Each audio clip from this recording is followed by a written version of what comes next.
ஒரு தேர்தல் அண்மை செய்தி, தலைவர்களின் சிலையை மறைக்க தேவையில்லை என்று சொல்லப்பட்டிருக்கிறது.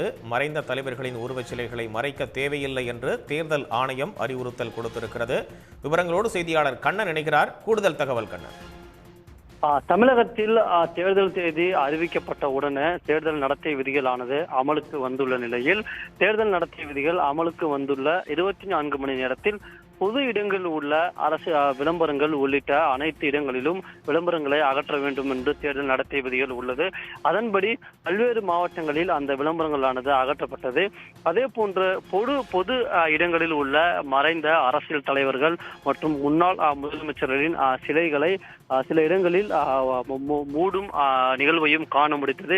இதனைத் தொடர்ந்து நேற்று சென்னை தலைமைச் செயலகத்தில் தலைமை தேர்தல் அதிகாரி அர்ச்சனா பட்நாயக் தலைமையில் நடைபெற்ற அனைத்து கட்சி கூட்டத்தில் அனைத்து கட்சி பிரதிநிதிகளும் ஒரு கோரிக்கை ஒன்றை வலியுறுத்தியிருந்தனர். அதில் உச்சநீதிமன்ற உத்தரவின்படி மறைந்த தலைவர்களின் சிலைகளை மூடி மறைக்க வேண்டிய அவசியம் இல்லை என்று உள்ளதாகவும், எனவே இதற்கு தேர்தல் ஆணையம் ஒரு உரிய அறிவுறுத்தலை வழங்க வேண்டும் என்று கோரிக்கை வைத்திருந்தது.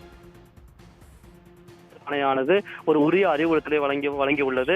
அதன்படி அனைத்து மாவட்ட தேர்தல் அதிகாரிக்கும் தேர்தல் ஆணையம் ஒரு அறிவுறுத்தலை வழங்கியுள்ளது. அதன்படி மறைந்த தலைவர்களின் சிலைகளை மறைக்க வேண்டிய அவசியம் இல்லை என்று தேர்தல் ஆணையம் அந்த அறிவுறுத்தலை வழங்கியுள்ளது. இதன்படி பார்த்தோம் என்றால் இனிமேல் தேர்தல் நடத்தை விதிகள் அமலில் உள்ள நேரத்தில் மறைந்த தலைவர்களின் சிலைகளை மறைக்க வேண்டிய அவசியம் இல்லை என்று தெளிவான வழிகாட்டு நெறிமுறைகளை இந்திய தேர்தல் ஆணையமானது அனைத்து மாவட்ட தேர்தல் அதிகாரிகளுக்கும் அறிவுறுத்தலை வழங்கியுள்ளது. விவரங்களுக்கு நன்றி கண்ணன்.